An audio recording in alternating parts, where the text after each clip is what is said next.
ಚರಣಗಳಿಗೆ ವಂದಿಸುತ್ತಾ ಓಂಕಾರ ಸ್ವರೂಪನಾಗಿ ಸರ್ವರಲ್ಲಿಯೂ ಸರ್ವಾಂತರ್ಯಾಮಿಯಾಗಿ ರಾರಾಜಿಸುತ್ತಿರುವ ಆ ಪರಬ್ರಹ್ಮ ವಸ್ತುವಿಗೆ ವಂದಿಸುತ್ತಾ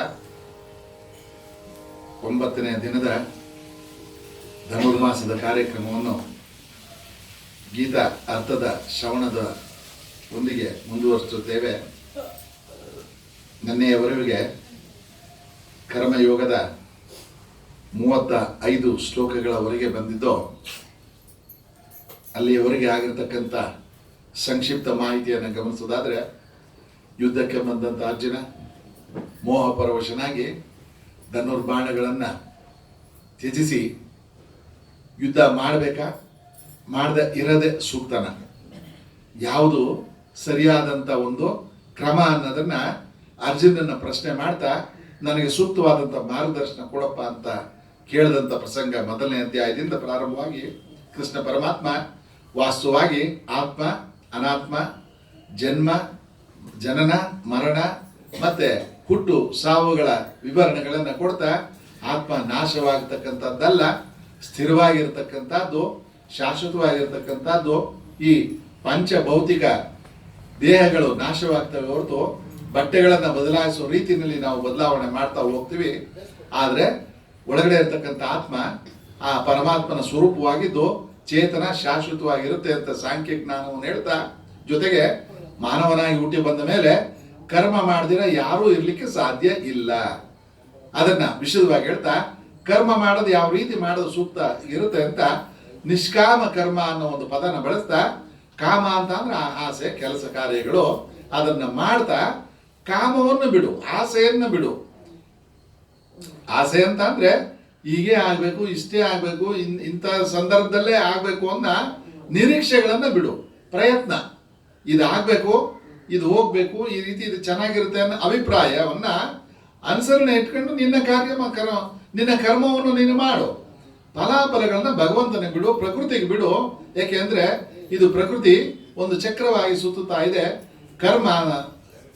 ಕರ್ಮಾನುಷ್ಠಾನ ಅಂತ ಅಂದ್ರೆ ಪ್ರಕೃತಿಯಲ್ಲಿ ಸೇರಿದಂತ ವಸ್ತು. ಯಾರೂ ಕರ್ಮ ಮಾಡದಿರ ಇರ್ಲಿಕ್ಕೆ ಸಾಧ್ಯ ಇಲ್ಲ.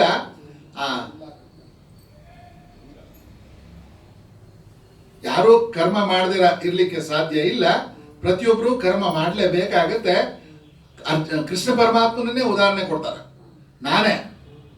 ನಾನು ಯಾವುದನ್ನು ಇವಾಗ ನಿರೀಕ್ಷೆ ಮಾಡಬೇಕಾಗಿಲ್ಲ, ಪಡಿಬೇಕಾಗಿಲ್ಲ.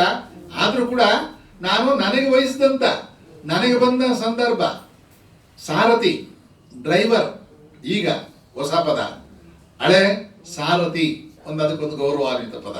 ನಾನು ಆ ಕಾರ್ಯ ನಿರ್ವಹಿಸುವಂತ ಕೆಲಸ ಬಂದಿದೆ, ಮಾಡ್ತಾ ಇದ್ದೀನಿ. ಕರ್ಮ ಮಾಡ್ತಾ ಇದ್ರೆ ಕೆಲಸ ಒಪ್ಪದಿಲ್ಲ, ಕರ್ಮ ಚಕ್ರನೇ ಬಿಡಿಸಿ ಹೇಳ್ತಾ ಇರ್ತಾನೆ ಭಗವಂತ. ದೇವತೆಗಳಿದ್ದಾರೆ, ಅವರಿಗೆ ನಾವು ಸಮರ್ಪಣೆ ಮಾಡಿ ನಾವು ಸಂತೃಪ್ತಿಯಿಂದ ಅರ್ಪಣೆ ಮಾಡಿದಾಗ ಅವರು ನಮಗೆ ಮಳೆ ಬೆಳೆಗಳನ್ನು ಕೊಡ್ತಾರೆ. ಅದನ್ನ ಅನುಭವಿಸಿ ನಾವು ಸುಖ ಪಡ್ತೀವಿ, ಮತ್ತೆ ಅದನ್ನ ಅವ್ರಿಗೆ ಅರ್ಪಿಸ್ತೀವಿ. ಈ ಚಕ್ರ, ಜಗತ್ ಚಕ್ರ ಅನಿಯಮಿತವಾಗಿ ನಡೀತಾ ಇರ್ತದೆ. ತಿರುಗುವ ಚಕ್ರವನ್ನ ನಿಲ್ಸೋದಕ್ಕೆ ಯಾರು ಪ್ರಯತ್ನ ಪಡಕ್ಕಾಗೋದಿಲ್ಲ. ನಿಲ್ಸಕ್ ಹೋದವನು ಕಳ್ಳ ಅಂತಾನೆ ಟೈಟ್ಲ್ ಕೊಟ್ಟು ಇದೆಲ್ಲ ವಿವರಣೆ ಕೊಡ್ತಾ ಕರ್ಮಯೋಗ ಮತ್ತೆ ಜ್ಞಾನ ಇದೆಲ್ಲ ಹೇಳ್ತಾ, ಯುದ್ಧ ಮಾಡೋದು ನಿನ್ನ ಕರ್ಮ, ಕ್ಷತ್ರಿಯ ಧರ್ಮ. ನೀನು ಕ್ಷತ್ರಿಯನಾಗಿ ನೀನು ಯುದ್ಧ ಮಾಡಲೇಬೇಕಾಗತ್ತೆ, ಯುದ್ಧ ಮಾಡು ಅಂತ ಹೇಳ್ತಾರೆ. ಆದರೂ ಅರ್ಜುನನಿಗೆ ಎಲ್ಲ ಭಾವನೆಗಳು ನಿವಾರಣೆ ಆಗೋದಿಲ್ಲ. ಇದೆಲ್ಲ ಸರಿ ಕೃಷ್ಣ, ಆದ್ರೂ ನೀನು ಹೇಳೋದೆಲ್ಲ ಸರಿ ಅಂತ ಅನ್ಸುತ್ತೆ. ಮನಸ್ಸಿನಲ್ಲಿ ಯಾಕೋನೋ ಒಯ್ದಾಟ ಆಡುತ್ತಲ್ಲ, ತಪ್ಪು ಮಾಡಬಾರ್ದು ಅಂತ ಅಂದ್ಕೊಳ್ತೀವಿ. ಅದು ಗೊತ್ತಿಲ್ದಿರನೇ ನಮಗೆ ಅರಿವು ಬಂದಿದ್ರು, ನಮ್ಮ ಅರಿವು ಇದು ಬೇಡ ಅಂತ ಹೇಳ್ತಿದ್ರು ಮನಸ್ಸು ನಮಗೆ ಗೊತ್ತಿಲ್ದಿರನೇ ಆ ತಪ್ಪಿನ ಭಾವನೆಯಲ್ಲಿ ಒಳಗಾಗುತ್ತಲ್ಲ. ಯಾಕೆ? ಸಣ್ಣ ಉದಾಹರಣೆ ಗಮನಿಸ್ಬೋದು. ದಾರಿಯಲ್ಲಿ ಹೋಗ್ತಾ ಇರ್ತೀವಿ, ಸದ್ಯಕ್ಕೆ ಯಾರು ಇಲ್ಲ, ಬೆಳಗ್ಗೆ ವಾಕಿಂಗೋ ಏನೋ ಮಾಡ್ತಾ ಇರ್ತೀವಿ ಅಂತ ಕೇಳಿ, ಅಲ್ಲಿ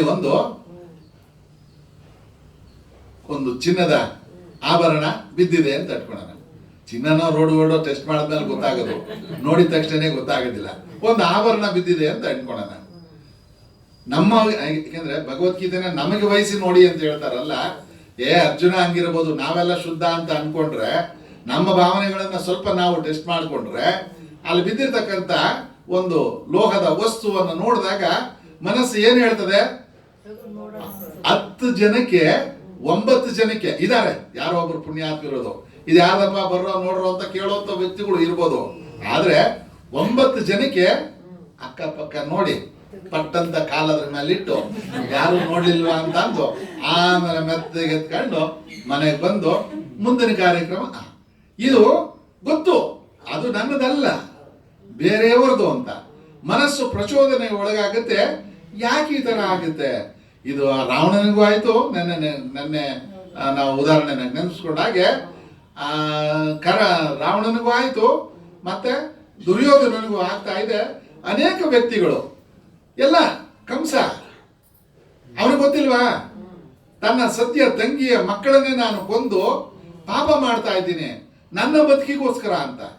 ಅದು ಪ್ರಕೃತಿ ನಿಯಮ ಅಂತ ಭಗವಂತನ ಅಶರೀರ ವಾಣಿಯಲ್ಲಿ ಹೇಳಿದಾಗ ಆಯ್ತು, ಅದೇನಾಗ್ತಾ ಇದೆ ಅಂತ ನೋಡುವಂತ ಪರಿಸ್ಥಿತಿ ಇಲ್ಲ. ಎಲ್ಲ ಬೇಡ. ಇಲ್ಲಿ ಧೃತರಾಷ್ಟ್ರ ಪ್ರಪ್ರಥಮವಾಗಿ ಪ್ರಾರಂಭ ಮಾಡಿದಂಥ ವ್ಯಕ್ತಿನೇ ಗೀತೆ ಕೇಳ್ತಾ ಇದ್ದಾನೆ. ಕೊನೆಯಲ್ಲಿ ಹೇಳತ್ತ ಏನೋ ಒಂದು ಅಭಿಪ್ರಾಯ, ಅರ್ಜುನ ಬೆಲ್ಲಿ ಎತ್ಕಣ್ಣ ಇಲ್ಲ ಹೇಳಪ್ಪ, ಇದೆಲ್ಲ ಕತೆ ಆಮೇಲೆ ಇರ್ಲಿ, ಆ ವಿಶ್ವರೂಪ ಪಶುರೂಪ ಆಮೇಲೆ ನೋಡ್ಕೊಳ್ಳೋಣ. ಅರ್ಜುನ ಏನ್ ಮಾಡ್ದ? ಯಜ್ಞ ಮಲಿಕಣ್ಣ. ಆ ಭಾವನೆ ಇರ್ತದೆ. ಇದ್ಯಾಕೆ ಈ ತರ ಭಾವನೆಗಳು ನಮಗೆ ಬರ್ತವೆ ಅನ್ನ ಪ್ರಶ್ನೆ ಕೇಳ್ತಾನೆ. ಮುಂದುವರ್ಸೋಣ. ಅರ್ಜುನ ಕೇಳ್ತಾನೆ, ತನಗೆ ಇಷ್ಟವಿಲ್ಲದಿದ್ದರು, ತನಗಿಷ್ಟ ಇಲ್ಲ, ಬಲವಂತವಾಗಿ ಯಾವುದರಿಂದಲೂ ಪ್ರೇರೇಪಿತನಾಗಿ, ನನಗೆ ಯಾರಿಂದಲೂ ಪ್ರೇರಿತವಾಗದೆ ಒಳಗಡೆ ಮನಸ್ಸಿನಿಂದ ಬರ್ತದೆ, ಬಲಾತ್ಕಾರದಿಂದ ಮನುಷ್ಯನು ಪಾಪವನ್ನು ಮಾಡುತ್ತಾನೆ. ನಮಗೆ ಗೊತ್ತಿಲ್ದಿರನೆ ಪಾಪ. ಅದೇನು ಪಾಪ ಅಂತ ಅಂದ್ರೆ ತಗೊಂಡೋಗಿ ದೊಣ್ಣೆನೋ ಕತ್ತಿನೋ ತಗೊಂಡು ಒಡೆದು ಮಾತ್ರ ಪಾಪ ಕಟ್ಕೊಂತೀವಿ ಅಂತಲ್ಲ. ಒಂದ್ ಸಾಕು. ಯಾವುದೇ ಒಂದು ಕಾಯ ವಾಚ ಮನಸ. ಕಾಯ ಅಂತ ಅಂದ್ರೆ ದೇಹದಿಂದ ಆಗ್ಬೋದು, ವಾಚ ಅಂದ್ರೆ ಬಾಯಿಂದ ಆಗ್ಬೋದು, ಮನಸ್ಸಿನಲ್ಲಿ ಪ್ರೇರಣೆ ಮಾಡೋದು. ಯಾರು ಏನು ಹೇಳಬೇಕಾಗಿಲ್ಲ. ಅದಕ್ಕೊಂದು ಪದ ಕೊಟ್ಟವ್ರೆ ನಮ್ಮಲ್ಲಿ, ಶಾಪ ಅಂತ. ಅವ್ನು ಮುಟ್ಬೇಡೋ, ಅವ್ನು ಶಾಪ ಹಾಕಿದ್ರೆ ಉದ್ಧಾರ ಆಗೋದಿಲ್ಲ ಅಂತ ಹೇಳ್ತಕ್ಕಂಥ ಪ್ರಸಂಗಗಳು ನಾವು ಕೇಳಿದ್ದೀವಿ. ಒಟ್ಟಾರೆ ಮನಸ್ಸಿನಿಂದ ಇಂಥ ಒಂದು ಪ್ರಸಂಗ ಆಗ್ಲಿ ಅಂತ ನೆನೆಸ್ಕೊಂಡ್ರೆ ಆಗೋಗುತ್ತೆ. ಆದ್ರಿಂದ ಇವೆಲ್ಲ ಕಾಯ ವಾಚ ಮನಸ್ಸ ನಾವು ನಮ್ಗೆ ಗೊತ್ತಿಲ್ಲದಿರನೆ ತಪ್ಪು ಅಂತ ಗೊತ್ತಿದ್ರು ಯಾವುದೋ ಒಂದು ಪ್ರೇರಣೆಗೆ ಒಳಗಾಗಿ ತಪ್ಪುಗಳು ಮಾಡ್ತೀವಿ. ಯಾಕೆ? ಈ ಪ್ರಬಲ ಶಕ್ತಿ ಯಾವುದು ಅಂತ ಕೇಳ್ತಾನೆ ಕೃಷ್ಣ ಪರಮಾತ್ಮ. ಹೇಳ್ತಾನೆ ಬಹಳ ಮುಖ್ಯವಾದಂತ ವಾಕ್ಯ, ಆ ಪ್ರಬಲ ಶಕ್ತಿಯೇ ಕಾಮ. ಕಾಮ ಅಂತ ಅಂದ್ರೆ ಆಸೆ. ಕಾಮ ಅಂದ್ರೆ ಬೇರೆ ಒಂದೇ ಅರ್ಥದಲ್ಲಿ ನೋಡುವಂಥದ್ದಲ್ಲ. ಕಾಮ ಅಂದ್ರೆ ಇಲ್ಲಿ ಆಸೆಯನ್ನ ಅರ್ಥದಲ್ಲಿ ನೋಡ್ಬೇಕಾಗತ್ತೆ. ಈ ಆಸೆ ಅನ್ನೋದು ಈ ಮೂರು ತರ ಶಾಪಗಳು ಅಂತ ಹೇಳಬಲ್ಲ, ಕಾಯ ವಾಚ ಮನಸ. ಮೂರು ಶಾಪಗಳಿಗೆ ನಮ್ಮನ್ನ ಯಾವ ರೀತಿ ಪ್ರೇರೇಪಣೆ ಮಾಡ್ತದೆ ಅಂತ ಒಂದು ಸಣ್ಣ ಉದಾಹರಣೆ ನೋಡೋದಾದ್ರೆ, ಕಾಯ ವಾಚ ಮನಸ. ಒಂದು ಯಾವುದರಿಂದ? ಪ್ರಬಲ ಕಾಮದಿಂದ. ಕಾಮದಿಂದ ಯಾವ ರೀತಿ ಕಾಯ ಪ್ರೇರೇಪಣೆ ಆಗುತ್ತೆ? ಕಾಯ ಅಂತ ಅಂದ್ರೆ ದೇಹ. ದೇಹದಿಂದ ಒಬ್ಬನ ಮೇಲೆ ನಾವು ಆಕ್ರಮಣ ಮಾಡುವಂತ ಸಂದರ್ಭ ಯಾವಾಗ ಬರ್ತದೆ? ನಮಗೆ ಅವನು ದೇಹದಿಂದನೋ ಬೇರೆ ಯಾವುದರಿಂದನೋ ನಮಗೆ ಅವಮಾನ ಮಾಡ್ದ ಅಥವಾ ನಮಗೆ ಬೇಜಾರಾಯಿತು ಅಂತ ಬಂದಾಗ ಅವನ ಮೇಲೆ ಕೈ ಎತ್ಕೊಂಡು ಹೋಗುವಂಥದ್ದು ನೋಡಿರ್ತೀವಿ. ಸಾಕಷ್ಟು ಜನ ಹೊಡೆದಾಡೋದನ್ನ ನೋಡಿರ್ತೀವಿ, ಕೇಳಿರ್ತೀವಿ, ಎಲ್ಲ ಆಗಿರ್ತದೆ. ಕಾಯ ದೇಹದಿಂದ ಆಗ್ತಕ್ಕಂಥದ್ದು. ವಾಚ ಈಗ ಎಲ್ಲ ಮನೆಗಳಿಗೆ ಮನೆ ಕೊಳಾಯಿ ಬಂದ್ಬಿಟ್ಟಿದ್ರೆ, ಮೊದಲು ಬೀದಿ ಕೊಳಾಯಿ ಇದ್ದಾಗ ಬಹಳ ಜೋರಾಗಿರೋದು ಗಲಾಟೆಗಳು, ಒಳ್ಳೆ ಎಲ್ಲ ಸುಪ್ರಭಾತಗಳು ಅಲ್ಲೇ ಬಂದಿರೋದು. ವಾಚ, ಕಾಯ ವಾಚ ಮನಸ. ಅದು ಮಖ ನೋಡಿದ್ರೆ ಗೊತ್ತಾಗೋಗುತ್ತೆ. ಇವನ್ ನಮ್ಮನ್ನ ಬೈಕಂತಾವನ, ನಿಶ್ವರ ಮಾಡ್ತಾವನ, ಸಂತೋಷವಾಗಿದ್ದಾನ ಅಂತ. ಕರ್ಸಿಂಗ್ ಅಂತಾರೆ. ನಿಷ್ಠೂರ ಒಳಗಡೆ ಆ ಶಾಪ ಆಗ್ತಕ್ಕಂಥ ಒಂದು ಇವೆಲ್ಲ ನಮಗೆ ನಮಗೆ ನಾವು ಇಷ್ಟಪಟ್ಟಂತ ನಮಗೆ ನಮ್ಮ ರೀತಿನೇ ಆಗಬೇಕಾದಂತ ಒಂದು ಕಾರ್ಯವನ್ನ ನಾವು ಅದು ವಿರುದ್ಧವಾಗಿ ಆಗ್ತಾ ಇದೆ ಅಥವಾ ಅದು ಆ ರೀತಿ ಆಗ್ತಾ ಇಲ್ಲ ಅಥವಾ ಬದಲಾವಣೆ ಆಗ್ತಾ ಇದೆ ಅಂತ ಒಂದು ಸಂದರ್ಭ ನಮಗೆ ಎದುರಾಯಿತು ಅಂದ್ರೆ ನಮ್ಮ ಕಾಮಕ್ಕೆ ಅದು ವ್ಯತಿರಿಕ್ತವಾಗ್ತಾ ಇದೆ ಅಂದಾಗ ಕ್ರೋಧ ಬರ್ತದೆ, ಕೋಪ ಬರ್ತದೆ. ಹಿಂಗೆ ಆಗ್ಬೇಕಾಗಿತ್ತು, ಹಿಂಗೆ ಹೇಳ್ತಾ ಇದ್ದಾನಲ್ಲ, ನಾನು ಭಗವದ್ಗೀತೆ ಹೆಂಗೇನೋ ಹೇಳ್ತಾರೆ ಅನ್ಕೊಂಡಿದ್ದೆ, ಇವ್ರು ಯಾರೋ ಈ ತರ ಹೇಳ್ತಾ ಇದ್ದಾರಲ್ಲ, ಅಲ್ಲೇ ಶುರುವಾಗುತ್ತೆ. ಯಾಕೆಂದ್ರೆ ನಮ್ದು ತಲೆ ಬುಕ್ ಇದ್ದಂಗೆ. ಈಗಾಗಲೇ ನಾವು ಕೇಳಿರ್ತೀವಿ ಸಾಕಷ್ಟು ವಿಷಯನ, ಅದ್ರ ವಿಶ್ಲೇಷಣೆ ಇರ್ತದೆ, ಜೊತೆಗೆ ಅದಕ್ಕೆ ಹೋಲಿಕೆ ಮಾಡ್ತಾ ಹೋಗ್ತದೆ. ಈ ವಿಷಯಕ್ಕೆ ತಗೊಂಡು ನಾನು ಉದಾಹರಣೆ ಹೇಳೋದಾದ್ರೆ, ಅಲ್ಲಿ ನಾವು ಬರ್ತಕ್ಕಂಥ ವಿಷಯನ ಗ್ರಹಿಸೋದನ್ನ ಹೊಸ ರೀತಿ ಯಾವ್ದಾದ್ರು ಬರಬಹುದು. ಬರ್ತಕ್ಕಂಥ ವಿಷಯಗಳಿಗೆ ಗಮನ ಕೊಡ್ತಾ ವಿಶ್ಲೇಷಣೆಗೆ ಇಳಿದು ಬಿಟ್ಟು ಅಂತ ಅಂದ್ರೆ, ವಿಶ್ಲೇಷಣೆ ಅಂತ ಅಂದ್ರೆ ಅದನ್ನ ಹೋಲಿಕೆ ಮಾಡ್ತಾ ಕೂತ್ಕೊಂಡು ಅಂತಂದ್ರೆ ಅದು ಲೆಕ್ಕಾಚಾರನ ಬೇರೆ ಆಗ್ಬಿಡ್ತದೆ. ವಿಷಯದಿಂದ ನಾವು ವಿಷಯಾಂತರ ಹೊರಟೋಗ್ತೀವಿ. ಈ ರೀತಿ ಕ್ರೋಧ ಬರ್ತದೆ. ಮತ್ತೆ ಅದು ಸರಿ ಇಲ್ಲ, ತಪ್ಪು ಹೇಳ್ತಾವನೆ ಅಂತ ಅನಿಸ್ತು ಅಂತ ಅಂದ್ರೆ ಕೋಪನೇ ಬರ್ಲಿಕ್ಕೆ ಶುರುವಾಗುತ್ತೆ. ಮತ್ತೆ ಅದು ರಜೋಗುಣದಿಂದ ಹುಟ್ಟಿದೆ. ಆ ಕ್ರೋಧ ಎಲ್ಲಿಂದ ಬಂದಿದೆ ಅಂತ ಅಂದ್ರೆ ರಜೋಗುಣದಿಂದ. ಇದು ದೊಡ್ಡ ಹೊಟ್ಟೆ ಒಳ್ಳೇದು, ಅದೇನು ಇಷ್ಟು ಹೊಟ್ಟೆ ಅಲ್ಲ, ಎಷ್ಟು ಹಾಕಿದ್ರು ತುಂಬದೇ ಇಲ್ಲ ಅಷ್ಟು ದೊಡ್ಡ ಹೊಟ್ಟೆ ಎಳೆದು.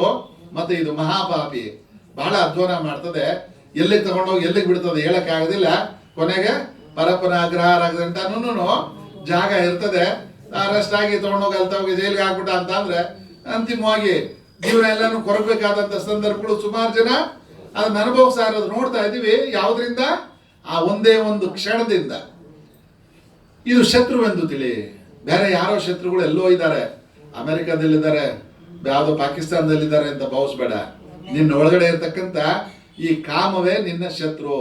ಆದ್ರಿಂದ ಪ್ರೇರೇಪಿತನಾಗಿ ನಿನ್ನ ಮನಸ್ಸು ಉಂಗುರದ್ದು ಉದಾಹರಣೆ ಮತ್ತೆ ನಾವು ನೆನಪು ಮಾಡ್ಕೊಳ್ಳೋದಾದ್ರೆ, ಅದು ನೋಡಿದ ತಕ್ಷಣ ಯಾರೋ ಬಿದ್ದು ಇಳಿಸ್ಕೊಂಡು ಹೋಗೋರು, ಬದ್ ಬೇಗ ತಗೊಂಡು ಹೋಗ್ತಾರೆ ಅಂತ ಸುಮ್ಮನೆ ಹೋಗಿದ್ರೆ ನಿಷ್ಕಾಮಿಯಾಗಿ ಹೋಗ್ತಾ ಇರೋನು. ನಾನು ಯಾಕೆ ತಗೊಂಡು ಬೇಡ್ದು ಅನ್ನೋ ಕಾಮ, ನನಗೆ ಬೇಕು ಅಂತ ನನ್ನ ಭಾವನೆ ಬಂದಾಗ ಎಲ್ಲ ಬರ್ತದೆ. ಯಾರಾದ್ರು ನೋಡ್ಬಿಟ್ರ, ಅವನು ಯಾರೋ ನೋಡ್ಬಿಟ್ಟ ಅಂತ ಅಂದ್ರೆ ಕ್ರೋಧ. ಮತ್ತೆ ಅವನನ್ನ ಯಾವ ರೀತಿ ಬೇಕಾದ್ರೆ ಅದು ನೋಡ್ದಂಗೆ ಮಾಡೋದಕ್ಕೆ ಎಲ್ಲ ಥರದಲ್ಲೂ ಚಿಂತನೆಗಳು. ಈ ರೀತಿ ಅದು ನಮ್ಮನ್ನ ಬಹಳ ತೊಂದರೆಗೆ ಈಡಾಡ್ತದೆ. ಅದೇ ಶತ್ರು ಅಂತ ತಿಳಿ. ಹೊಗೆಯಿಂದ ಅಗ್ನಿಯು, ಕೊಳೆಯಿಂದ ಕನ್ನಡಿಯು, ಜರೆ ಎಂಬ ಪೊರೆಯಿಂದ ಗರ್ಭವು ಹೇಗೆ ಮುಚ್ಚಿದೆಯೋ ಹಾಗೆ ಕಾಮದಿಂದ ಜ್ಞಾನವು ಮುಚ್ಚಿದೆ. ಪ್ರತಿಯೊಬ್ಬರಲ್ಲೂ ಜ್ಞಾನ ಇರುತ್ತೆ. ಹೊಸದಾಗಿ ವಿಶೇಷವಾಗಿ ಏನು ನಾವು ಅದನ್ನ ಪಡಿಬೇಕಾದ ಅಷ್ಟೋ ಇಷ್ಟೋ ಜ್ಞಾನ ಬುದ್ಧಿಯಿಂದ ನಾವು ಶಾಸ್ತ್ರಗಳನ್ನ ತಿಳಿತಾ, ಜನಗಳೆಲ್ಲ ಬೆರೀತಾ ಜ್ಞಾನ ತಿಳ್ಕೊಂಡಿರ್ತೀವಿ. ಆದ್ರೆ ಆ ಜ್ಞಾನಕ್ಕೆ ಚೆನ್ನಾಗಿರೋ ಕನ್ನಡಿಗೆ ಬಹಳ ದಿವಸ ಯೂಸ್ ಮಾಡಲಿಲ್ಲ ಅಂತ ಅಂದ್ರೆ ಧೂಳು ಮುಚ್ಕೊಂಡ್ಬಿಟ್ರೆ ಮಕ್ಕೆ ಕಾಣೋದಿಲ್ವಲ್ಲ. ಆ ತರ ಧೂಳು ಮುಚ್ಕೊಂಡ ಕನ್ನಡ ರೀತಿಯಲ್ಲಿ ಈ ಅಜ್ಞಾನ ಅನ್ನೋ ಪರ ಮುಚ್ಕೊಂತದೆ. 3 ಉದಾಹರಣೆ ಕೊಡ್ತಾರೆ ಇಲ್ಲಿ ವ್ಯಾಸ ಮಹರ್ಷಿಗಳು. ಬರೇ ಹೇಳಿಕೆ ಮಾತ್ರ ಕೊಡೋದಿಲ್ಲ, ಉದಾಹರಣೆಗಳ ಸಮೇತ ಕೊಡ್ತಾ ಇದ್ದಾರೆ. ಹೊಗೆಯಿಂದ ಅಗ್ನಿಯು, ಎಲ್ಲಿದೆ ಅಗ್ನಿ ಅಂತ ಅಂದ್ರೆ ಕೆಂಡ ನೋಡ್ಬಿಟ್ಟು ಅದ್ರ ಮೇಲೆ ಸ್ವಲ್ಪ ಹೊತ್ತು ಬಿಟ್ರೆ ಬೂದಿ ಮುಚ್ಕೊಂತದೆ. ಬೂದಿ ಮುಟ್ಟಿದ್ರೆ ಸುಡಲ್ಲ. ಸ್ವಲ್ಪ ಗಾಢವಾಗಿ ಕಟ್ಕೊಂಡಂತ ಬೂದಿನ ಮುಟ್ಟಿದ್ರೆ ಸ್ವಲ್ಪ ಬೆಚ್ಚಗಾಗೋದೇ ಹೊರತು ಸುಡಲ್ಲ. ಒಳಗಡೆ ಬೆಂಕಿ ಇದ್ದೇ ಇರ್ತದೆ. ಹೂ ಬಿಟ್ಟು ಮುಚ್ಚಿದ್ರೆ ಅದು ಕೆಲಸ ತೋರಿಸುತ್ತೆ. ಉರಿಯುವ ಬೆಂಕಿ ಯಾವುದು ಅಂತ ಅಂದ್ರೆ ನಾವು ನಿಂತಿರೋ ನೆಲನೇ. 3000 ಡಿಗ್ರಿಗಳಷ್ಟು ಉಷ್ಣಾಂಶ ಒಳಗಡೆ ಇದೆ. ಇದ್ರ ಮೇಲೆ ನಾವು ಕೂತಿದ್ದೀವಿ. ಗಿಡ ಮರ ಎಲ್ಲ ಬೆಳ್ಕೊಂಡು ಆರಾಮಾಗಿ ಸಮಾನ ಹರೈ ಅಂತ ಮಜಾ ಮಾಡ್ತಾ ಕೂತಿದ್ದೀವಿ. ಒಳಗಡೆ ಬೆಂಕಿ ಇದೆ. ಅದು ಒಂದೊಂದು ಬೆಂಕಿ ಆಸ್ಫೋಟನೆಗೊಂಡಾಗ ನಮಗೆ ಒಂದೊಂದು ಯಾವುದು ಮಾನ್ಸೂನ್ ಅಲ್ಲ, ಇದ್ಯಾವುದಪ್ಪ, ಚಂಡಮಾರುತ ಮಡ್ರಾಸ್ ಕಡೆಯಿಂದ ಬರ್ತದೆ, ಈ ಕಡೆ ಕೇರಳದಿಂದ ಬರ್ತದೆ ಅಂತಾರಲ್ಲ, ಅದು ಒಂದೊಂದು ಆಸ್ಫೋಟನೆ ನಡೀತಾ ಇರ್ತದಂತೆ. ಒಂದೊಂದು ಆಸ್ಫೋಟನೆ ಆದಾಗೂ ಒಂದೊಂದು ಚಂಡಮಾರುತ ರೂಪದಲ್ಲಿ ಸುನಾಮಿ ಅಂತ ಬಂತಲ್ಲ, ದೊಡ್ಡ ಚಂಡಮಾರುತ ಆಸ್ಫೋಟನೆ ಆಗಿ ನಮಗದು ತೊಂದರೆ ಕೊಟ್ಟದ್ದಂತ ಒಂದು ಆಸ್ಫೋಟನೆಗಳು ಒಳಗಡೆ ಇರ್ತಕ್ಕಂಥ ಬೆಂಕಿಯಿಂದ ಬರ್ತಾ ಇರ್ತದೆ. ಈ ರೀತಿ ಒಳಗಡೆ ನಮ್ಮಲ್ಲೂ ಅಗ್ನಿ ಇದೆ. ಈ ಬೆಂಕಿ ಯಾವ ರೀತಿ ಒಳಗಡೆ ಇದ್ದು ಅವಾಗವಾಗ ಆಸ್ಫೋಟನೆಗೊಂಡು ತೊಂದರೆ ಕೊಡ್ತಾ ಇರ್ತದೋ ಆ ರೀತಿ ಈ ಮತ್ತೆ ಇನ್ನೊಂದು ಉದಾಹರಣೆ ಕೊಡ್ತಾರೆ. ಗರ್ಭಾಶಯ ಒಳಗಡೆ ಮಗು ಹೊಟ್ಟೆ ಒಳಗಡೆ ಇರಬೇಕಾದಾಗೆ ನಾವು ನಮ್ಮ ಕೆಲಸ ನಾವು ನಿಲ್ಸಕ್ಕಾಗೋದಿಲ್ಲ. ನಮ್ಮ ಕೆಲಸ ನಾವು ಮಾಡ್ತಾ ಇರ್ತೀವಿ. ನಾವು ಆಡ್ದಂಗೆಲ್ಲ, ಮಲದಂಗೆಲ್ಲ, ಬಿದ್ದಂಗೆಲ್ಲ, ಎದ್ದಂಗೆಲ್ಲ ಆ ಮಗುನು ಒಳಗಡೆನೆ ಎದ್ದು ಬಿದ್ದು ಟ್ವಿಸ್ಟ್ ಆಗ್ತಿದ್ರೆ ಅದಕ್ಕೆ ನೋವು ಆಗುತ್ತೆ ಅನ್ನೋ ದೃಷ್ಟಿಯಿಂದ ಒಂದು ಗರ್ಭಾಶಯ ಅಂತ ಕೊಟ್ಟವನು. ಅದಕ್ಕೆ ಗರ್ಭಾಶಯ ಅಂತ ಅಂದ್ರೆ ಒಂದು ಪೊರೆ, ಅದ್ರೊಳಗಡೆ ನೀರು ಇರ್ತದೆ. ಆರಾಮಾಗಿ ಅದ್ರೊಳಗಡೆ ಈಜಾಡ್ತಾ ನಾವು ಈ ಅಮ್ಮ ಹೆಂಗೆ ಓಡಾಡಿದ್ರು ಹೆಂಗೆ ಉಲ್ಟಾ ಆಡಿದ್ರು ಅದು ಯಾವ ಸ್ಥಾನದಲ್ಲಿ ಇರ್ಬೇಕು ಆ ಸ್ಥಾನದಲ್ಲೇ ತಿರುಗ್ತಾ ಇರ್ತದೆ. ಆ ರೀತಿ ಆ ಕರ್ಮನು ಅಷ್ಟೇನೆ, ಕಾಮ ಅನ್ನೋ ಅಂಶನೂ ಅಷ್ಟೇನೆ ನಾವೆಷ್ಟೇ ಒಳಗಡೆ ಮೇಲ್ಗಡೆ ಈ ವಿಷಯಗಳು ಜ್ಞಾನ ಅನ್ನೋದು ತುಂಬಿದ್ರು ಕೂಡ ಈ ಗರ್ಭಕೋಶದ ಒಳಗಡೆ ಮಗುನ ಯಾವ ರೀತಿ ರಕ್ಷಣೆ ಮಾಡ್ಲಿಕ್ಕೆ ಸುತ್ತು ತುಂಬಿಕೊಂಡಿದ್ಯೋ ಪೊರೆ, ಆ ರೀತಿ ನಮ್ಮನ್ನ ಸುತ್ತಕೊಂಡು ಇದು ನಮಗೆ ಕಾಮದಿಂದ ಜ್ಞಾನವು ಮುಚ್ಚಲ್ಪಟ್ಟಿದೆ. ಜ್ಞಾನ ಅನ್ನೋದು ಈ ಕಾಮದಿಂದ ಮುಚ್ಚಲ್ಪಟ್ಟಿದೆ. ಕೌಂತೆಯ ತೃಪ್ತಿಯನ್ನೇ ಅರಿಯದ ತೃಪ್ತಿಯನ್ನೇ ಅರಿಯದ ಜ್ಞಾನಿಯ ನಿತ್ಯ ಶತ್ರುವಾದ ಪೂರೈಸಲು ಕಷ್ಟವಾದ ಈ ಕಾಮದಿಂದ ಜ್ಞಾನವು ಮುಚ್ಚಲ್ಪಟ್ಟಿದೆ. ತೃಪ್ತಿಯನ್ನೇ ಅರಿಯದ ಓಲಿ ಇದನ್ನ ಕೇಳ್ತಾ ಇದೆ, ಒಂದಷ್ಟು ಒಡವೆ ಆಯ್ತು, ಒಂದಷ್ಟು ನಮ್ಮ ಶಕ್ತಿ ಇರೋ ಸರ್ ಹಾಕ್ಬಿಟ್ಟು ಸುಮ್ಮನೆ ಇಸ್ಬಿಡೋಣ ಅಂತ ಅಂದು ಸುಮ್ಮನೆ ಇರ್ತದ, ತೃಪ್ತಿ ಪಡಿಸ್ಲಿಕ್ಕೆ ಸಾಧ್ಯ ಇಲ್ಲ. ಯಾವ್ದ್ರಲ್ಲೇ ಆಗ್ಲಿ, ಊಟನೇ ಆಗ್ಲಿ ಆಗ ಮಟ್ಟಿಗೆ ಸಾಕಪ್ಪ ಅನ್ಬೋದು. ಮತ್ತೆ ಅವಧಿ ಮೀರಿದಾದ್ಮೇಲೆ ಮಿಕ್ಕಿದೆಯಾ ಅಂತ ಯಾವ ರೀತಿ ಹುಡುಕೊಂಡು ಹೋಗ್ತದೆ.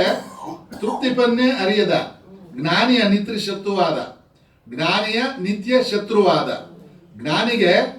ನಿತ್ಯ ಶತ್ರು, ಇದೇ ಶತ್ರು, ಕಾಮ ಅನ್ನೋದೇ ಶತ್ರು ಪಟ್ಟಿ.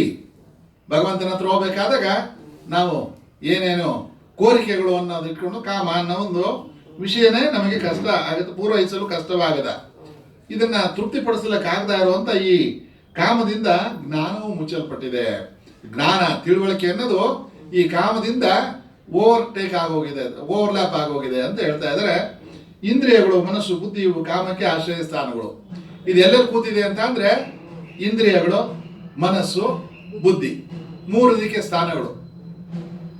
ಯಾವ್ದಾದ್ರು ದೇವರು ಅದು ಇದು ಇಡಬೇಕಾದ್ರೆ ಎಷ್ಟು ಮೆಟ್ಲಿಟ್ಟವ್ರೆ, 3, 5, 7, 9 ಈ ತರ ಒಂದು ಲೆಕ್ಕಾಚಾರವಾಗಿ ಇಡ್ತಾರೆ. ಇವಕ್ಕೂ 3 ಮೆಟ್ಲು ಹಾಕೊಟ್ಟವ್ರೆ. ಯಾವುದು? ಮನಸ್ಸು. ಫಸ್ಟ್ ಇಂದ್ರಿಯಗಳು. ಮನಸ್ಸು ಹೋಗ್ಬೇಕಾದ್ರೆ, ಕಣ್ಣು ನೋಡ್ಬೇಕಾದ್ರೆ ಸ್ವಾಮೀಜಿಯವರು ಆ ಓಂಕಾರ ಸ್ಮರಣೆ ಮಾಡೋ ಒಂದು ಕಾರ್ಯಕ್ರಮ ಎಲ್ಲ ಆದ್ಮೇಲೆ ಸಹನಾಭವತು ಅವೆಲ್ಲ ಹೇಳ್ದಾದ್ಮೇಲೆ ಹರಿ ಓಂ ತತ್ಸತ್ ಅಂತ ಹೇಳಿ ಒಂದು ಕೆಲವು ನಿಮಿಷಗಳ ಕಾಲ ಮೌನವನ್ನ ಆಚರಣೆ ಮಾಡಿ ಮನಸ್ಸನ್ನು ಏಕಾಗ್ರತೆಗೊಳಿಸಿ ಅನ್ನೋ ಒಂದು ಕಾರ್ಯಕ್ರಮ ಕೊಟ್ಟಿದ್ದಾರೆ. ಅದು ಈಗಲೂ ನಡೀತಾ ಬರ್ತಾ ಇದ್ದಾರೆ. ಅದು ಅವಾಗ ಸಾಮಾನ್ಯವಾಗಿ ಹೇಳ್ತಾ ಇರ್ತಾರೆ, ಮಂಗಳಾರತಿ ಕೊಡೋದಾಗ್ಲಿ ಅಥವಾ ಇನ್ನೇನಾದ್ರೂ ಕಾರ್ಯಕ್ರಮಗಳು ಮಾಡೋದಾಗಲಿ, ಪ್ರಸಾದ ವಿತರಣೆ ಆಗ್ಲಿ ಅವು ಮಾಡಬೇಡಿ. ಅವಾಗ ಸೈಲೆಂಟ್ ಆಗಿರೋದು. ಸೈಲೆಂಟ್ ಅಂತ ಅಂದ್ರೆ ಫಸ್ಟ್ ಕಣ್ಣು ಮುಚ್ಚಿ ಅಂತ ಹೇಳಿರ್ತಾರೆ.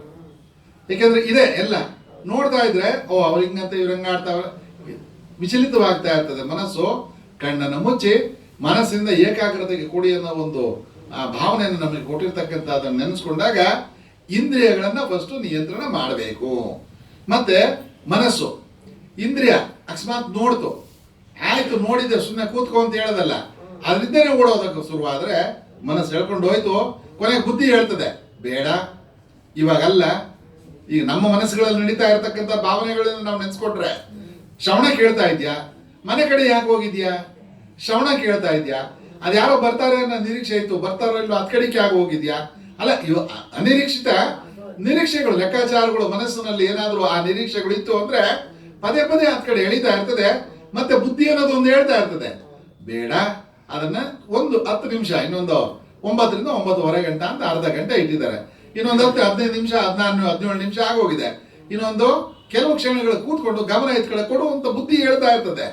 ಈ ಎಲ್ಲ ಮೀರಿ ಹೋಯ್ತು ಅಂತ ಅಂದ್ರೆ ಆ ಕಾಮ ಆಶ್ರಯ ಸ್ಥಾನಗಳು ಇವುಗಳ ದ್ವಾರ ಕಾಮವು ಜ್ಞಾನವನ್ನು ಆವರಿಸಿ ಜೀವನವನ್ನು ಪರವಶನನ್ನಾಗಿ ಮಾಡುತ್ತದೆ.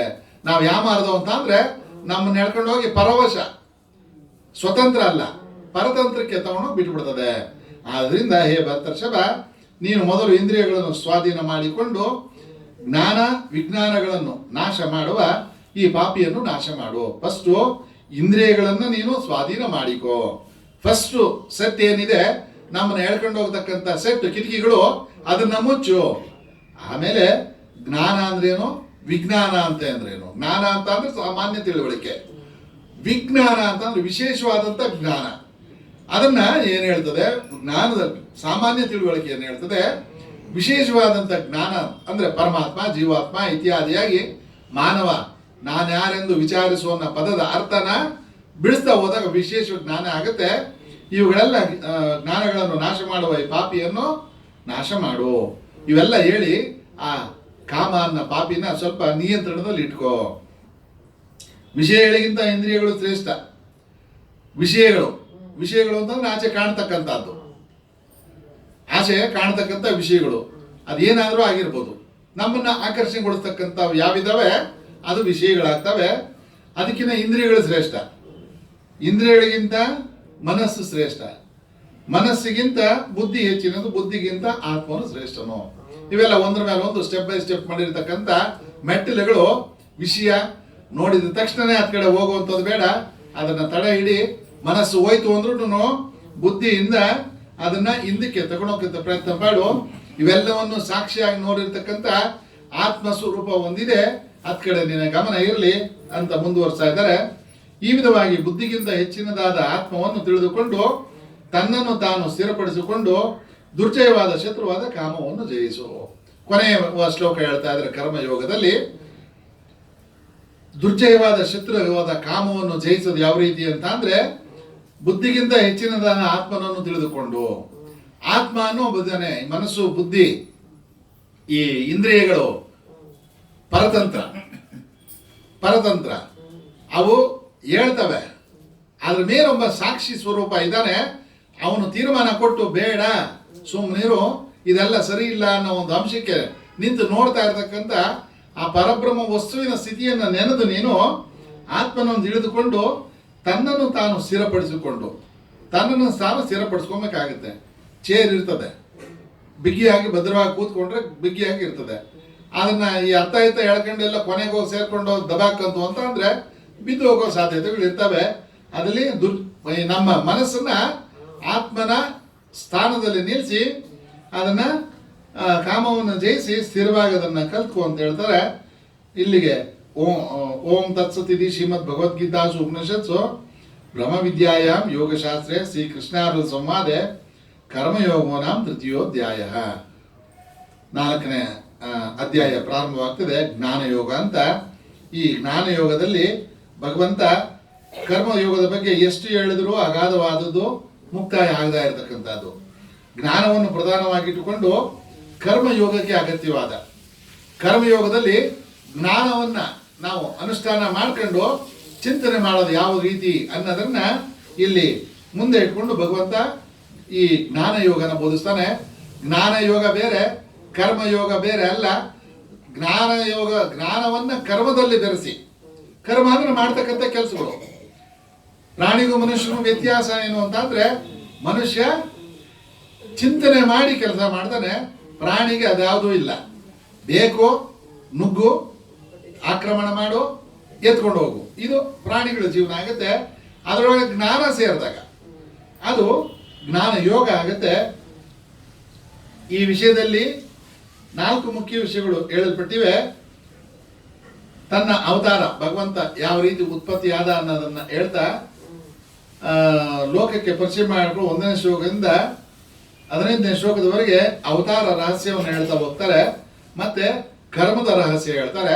ಕರ್ಮದಲ್ಲಿ ಯಾವ ರೀತಿ ನಾವು ಕರ್ಮಾಚರಣೆಯಲ್ಲಿ ಗುಟ್ಟೆ ಏನಿದೆ ಅನ್ನೋದು ಹೇಳ್ತಾ ಹೋಗ್ತಾರೆ. ಯಜ್ಞ ರಹಸ್ಯ, ಯಜ್ಞ ಅಂತ ಅಂದ್ರೆ ಭಗವಂತನಿಗೆ ಸಮರ್ಪಣೆ ಮಾಡತಕ್ಕಂಥ ರೀತಿ ನೀತಿಗಳನ್ನ ವಿವರಣೆ ಮಾಡ್ತಾ ಹೋಗ್ತಾರೆ. ಕೊನೆಯದಾಗಿ ಜ್ಞಾನ ರಹಸ್ಯ, ಅವತಾರ, ಭಗವಂತನ ಅವತಾರ, ಭಗವಂತ ಯಾವ ರೀತಿ ಅವತಾರ ಹೊಂದಿದ್ದಾನೆ ಪ್ರಪಂಚದಲ್ಲಿ ಅನ್ನೋದ್ರ ಜೊತೆಗೆ ಕರ್ಮದ ರಹಸ್ಯ, ಜ್ಞಾನದ ರಹಸ್ಯ, ಯಜ್ಞ ರಹಸ್ಯ. ಕರ್ಮದ ರಹಸ್ಯ, ಯಜ್ಞ ರಹಸ್ಯ, ಜ್ಞಾನ ರಹಸ್ಯ, ಈ 3 ಗುಟ್ಟುಗಳ ರಹಸ್ಯ ಅಂದ್ರೆ ಗುಟ್ಟು ಹೇಳ್ತಾ ಹೋಗ್ತಾರೆ. ಭಗವಂತ ಹೇಳ್ತಾ ಮುಂದುವರಿಸ್ತಾ ಇದ್ದಾರೆ. ಈ ಅವ್ಯಯವಾದ ಯೋಗವನ್ನು ನಾನು ಸೂರ್ಯನಿಗೆ ಹೇಳಿದನು, ಸೂರ್ಯನು ಮನುವಿಗೂ ಮನುವು ಇಕ್ಷಾಕುಗೂ ಹೇಳಿದನು, ಇದು ಗೀತಾ ಪರಂಪರೆ. ಇದು ಇವತ್ತು ನಿನಗೆ ಮಾತ್ರ ಹೇಳ್ತಾ ಇರೋದಲ್ಲಪ್ಪ, ಪರಂಪರೆಯಿಂದ ಬಂದಿದೆ. ಮೊದಲು ಸೂರ್ಯನಿಗೆ, ಸೂರ್ಯನಿಂದ ಮನುವಿಗೆ, ಮನುವಿಂದ ಇಕ್ಷಾಕುವಿಗೆ ಹೇಳಲ್ಪಡ್ತು. ಇದು ಗೀತಾ ಪರಂಪರೆ, ಇದು ಗೀತೆ ಯಾವ ರೀತಿ ಬಂದಿದೆ ಅನ್ನೋದನ್ನ ವಿವರಣೆ ಕೊಡ್ತಾರೆ. ಹೀಗೆ ಪರಂಪರೆಯಿಂದ ಬಂದಿರುವ ಈ ಯೋಗವನ್ನು ರಾಜರ್ಷಿಗಳು ತಿಳಿದಿದ್ದರು. ಇದನ್ನ ರಾಜ ಋಷಿಗಳು ಅಂತ ಅಂದ್ರೆ ನಿಯಮಿತವಾದಂಥ ಒಂದು ರೀತಿ ನೀತಿಗಳಲ್ಲಿ ಕೆಲಸ ಮಾಡ್ತಕ್ಕಂಥ ಒಂದು ಯೋಜಿತ ಜೀವನವನ್ನು ನಡೆಸ್ತಕ್ಕಂಥ ವ್ಯಕ್ತಿಗಳಾಗಿರ್ತಾರೆ. ಅವರು ತಿಳಿದಿದ್ರು ಆ ಯೋಗವು ಕಾಲಗತಿಯಿಂದ ನಷ್ಟವಾಯಿತು. ಇವೆಲ್ಲನೂ ಆಚರಣೆಗೆ ಬರ್ತಾ ಬರ್ತಾ ಬರ್ತಾ ಹೇಳ್ತಾ ಇದ್ರು, ಅಮ್ಮ ಪಾರಾಯಣ ಮಾಡಬೇಕು, ದಿನ ಇಷ್ಟು ಮಾಡಬೇಕು, ಹಿಂಗೆ ಆಗಬೇಕು ಅಂತ ಬರ್ತಾ ಬರ್ತಾ ಎಲ್ಲಿ ಅವಕಾಶಗಳು ಕಡಿಮೆ ಆಗ್ತಾ ಅದು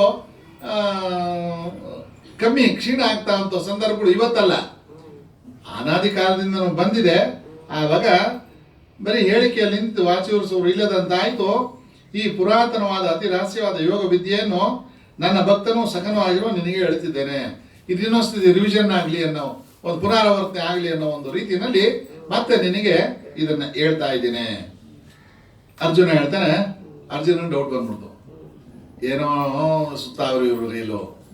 ನಾನು ನೀನು ನನ್ನ ಮೊನ್ನೆ ಹುಟ್ಟಿರೋರು, ನನಗೂ 45, 50 ಅಥವಾ 60 ಹತ್ತತ್ರ ಬರ್ತಾ ಇದ್ದೀವಿ.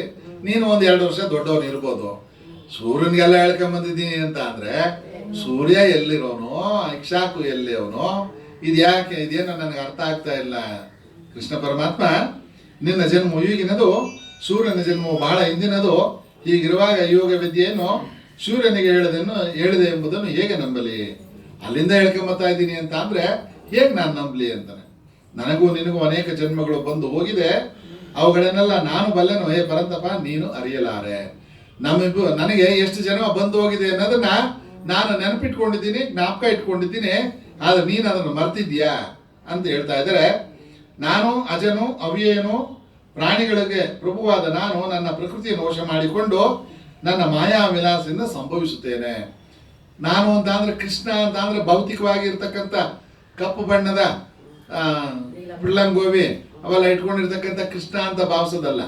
ಒಳಗಡೆ ಇರ್ತಕ್ಕಂಥ ಆತ್ಮ ಸ್ವರೂಪ ಅಜ, ಮತ್ತೆ ಮತ್ತೆ ಹುಟ್ಟು ಅಂತಕ್ಕನಲ್ಲ, ಹುಟ್ಟು ರೈತ ಅವ್ಯಯನು, ಕಳೆದು ಹೋಗ್ತಾ ಇರ್ತಕ್ಕಂಥವನು, ಪ್ರಾಣಿಗಳಿಗೆ ಪ್ರಭು, ಎಲ್ಲ ಪ್ರಾಣಿಗಳಿಗೂ ನಾನೇ ಪ್ರಭುವಾಗಿದ್ದೇನೆ.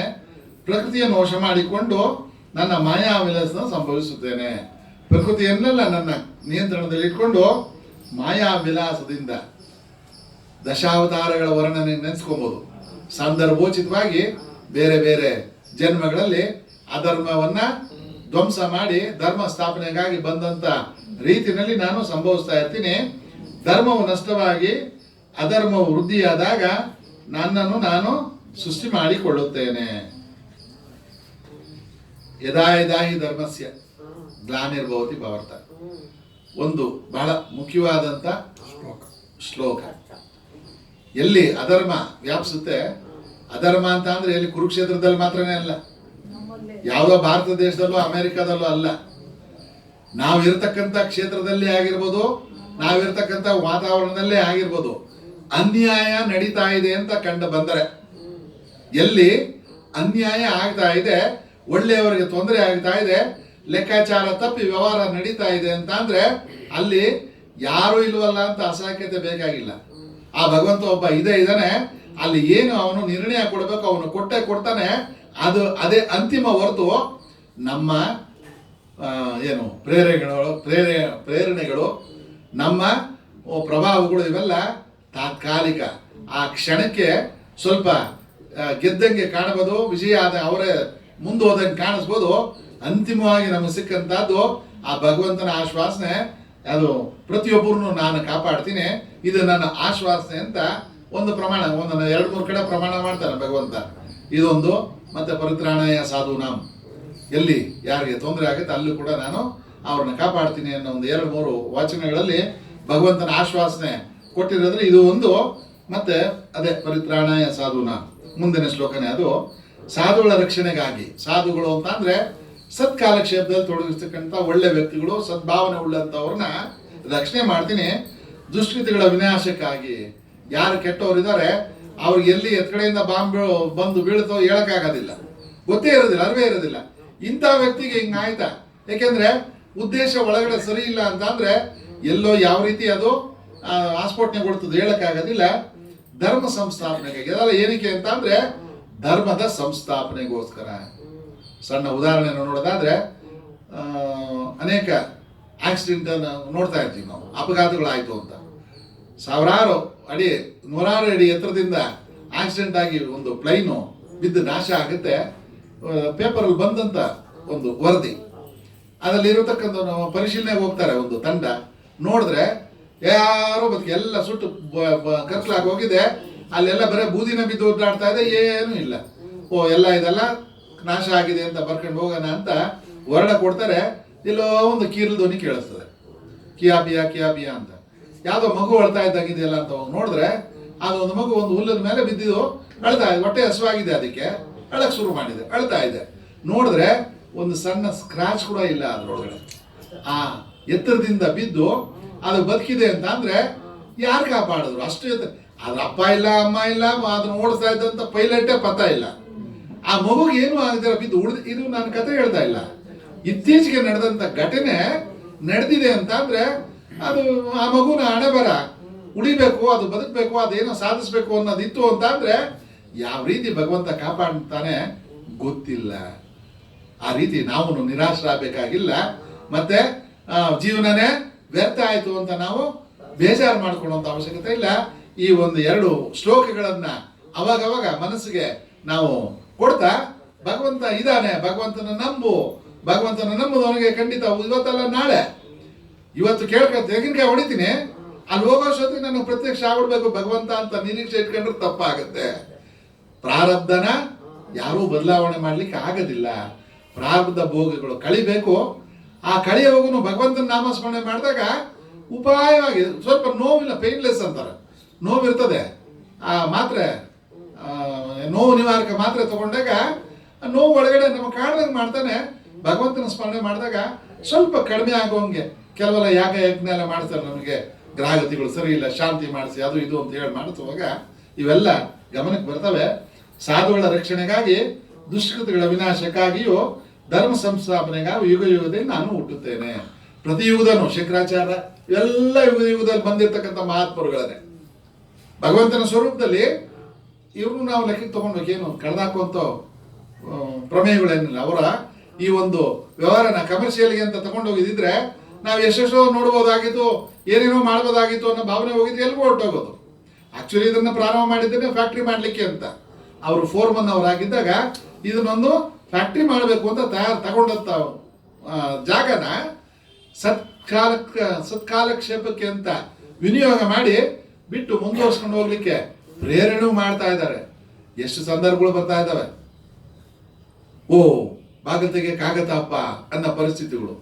ಯಾವ ರೀತಿ ಬಾಗಿಲು ತೆಗೀತದೆ, ಯಾವ ರೀತಿ ಮುಂದುವರಿತದೆ, ಯಾರಿಗೆ ಯಾವ ರೀತಿ ಪ್ರೇರಣೆ ಕೊಡ್ತಾನೆ, ಯಾರಿಗೆ ಯಾವ ರೀತಿ ಅದರಿಂದ ನಡೆಸ್ಕೊಂಡು ಹೋಗ್ತಾ ಇದ್ದೇನೆದು ಭಗವಂತನಿಗೆ, ಹಿರಿಯರಿಗೆ, ಗುರುಗಳಿಗೆ ಗೊತ್ತೇ ಹೊರತು ಯಾರೇನು ಇಲ್ಲಿ ನೆಪ ಮಾತ್ರ ಅಷ್ಟೇನೆ ಅನ್ನೋದ್ ರೀತಿಯಿಂದ ಭಗವಂತ ಇದ್ದಾನೆ, ಭಗವಂತ ಕಾಪಾಡ್ತಾನೆ ಅನ್ನೋ ಒಂದು ನೆಮ್ಮದಿ ಇರಲಿ ಅಂತ ಹೇಳ್ತಾ ಮುಂದುವರಿಸ್ತಾ ಇದ್ದಾರೆ. ನಾಳೆ ಮುಂದುವರ್ಸೋಣ. ಓಂ ಮಂಗಳಂ ಗುರುದೇವಾಯ ಮಹನೀಯ ಗುಣಾಬ್ಧಯೇ ಸರ್ವಲೋಕ ಶರಣ್ಯಾಯ ಸಾಧುರೂಪಾಯ ಮಂಗಳಂ. ಮಂಗಳಂ ಶ್ರೀ ಕುರುಕ್ಷೇತ್ರೇ ರಣಕ್ಷೋಣಿ ವಿಹಾರಣೆ ಪಾರ್ಥಸಾರಥಿ ರೂಪಾಯ ಗೀತಾಚಾರ್ಯಾಯ ಮಂಗಳಂ. श्री कृष्ण भगवान की जय, सद्गुरु महाराज की जय, राजाधिराज श्री रामचंद्र महाराज की जय. जय हर नमः पार्वती पदये, हर हर महादेव.